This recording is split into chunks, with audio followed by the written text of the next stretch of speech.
전남 여수의 한 요트 업체에서 현장 실습을 하던 고교생이 숨졌습니다.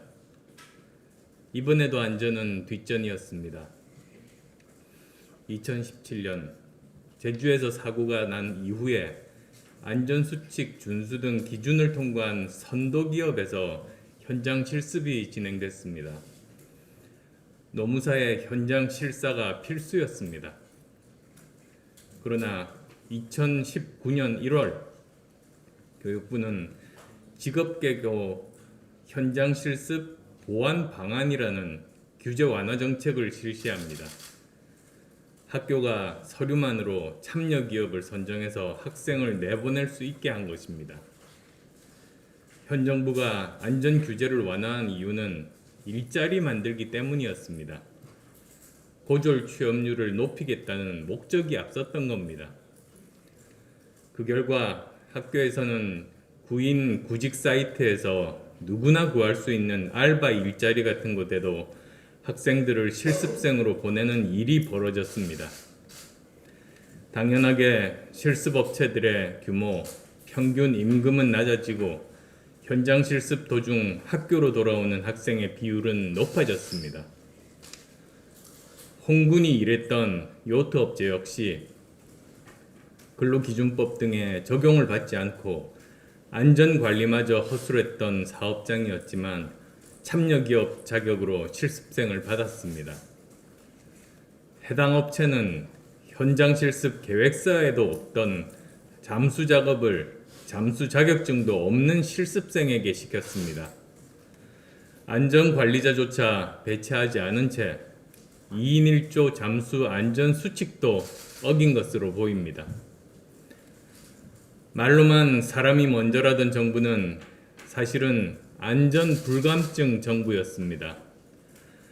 취업률을 높이기 위해 정권 홍보를 위해 학생들의 안전을 포기한 주객 전도 정부입니다.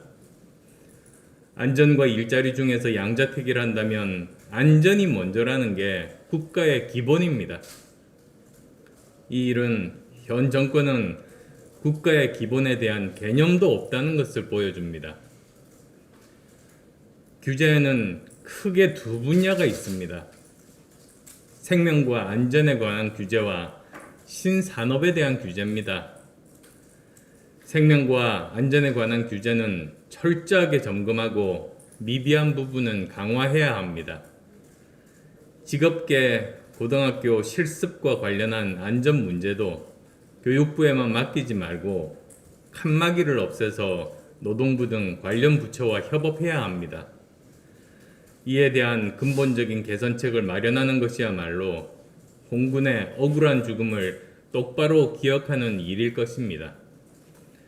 반면 신산업에 대한 규제는 철폐해야 합니다. 우리의 산업 규제 방식은 이것만 되고 나머지는 안 된다는 포지티브 규제입니다. 그러다 보니 새로운 시도 자체가 원천 봉쇄됩니다.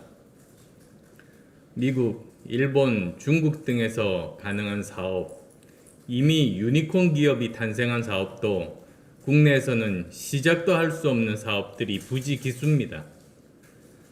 이러한 불합리한 규제가 존재하는 배경에는 사실상 공무원과 대기업 등 기득권 카르텔의 보호장치가 존재합니다. 더 이상 이래서는 안 됩니다. 이제는 좋은 일자리를 만들어낼 수 있는 신산업 생태계 육성을 위해 이것만 안 되고 나머지는 된다는 네거티브 규제로 바꿔야 합니다. 신산업 분야의 혁신을 촉진하고 글로벌 인재와 글로벌 투자를 이끌어낼 수 있을 만큼 앞서 나가야 합니다. 다른 나라들에서는 할 수 있는 사업을 대한민국에서 할 수 없다면 우리에게 미래는 없습니다. 사람의 생명과 안전을 더욱 보호하면서 동시에 신산업 분야의 혁신을 통해 좋은 일자리들을 많이 만들어내는 것이야말로 우리 앞에 놓인 국가적 과제이며 국민의 명령입니다. 이러한 시대 정신에 도전하지 않는 정치와 정치인은 국민의 심판을 받게 될 것입니다. 다시 한번 전남 여수 특성화 고교생 고 홍정훈 군의 명복을 빕니다. 어른의 한 사람, 정치인의 한 사람으로서 참으로 죄송합니다. 유가족 분들께도 깊은 위로의 말씀을 올립니다.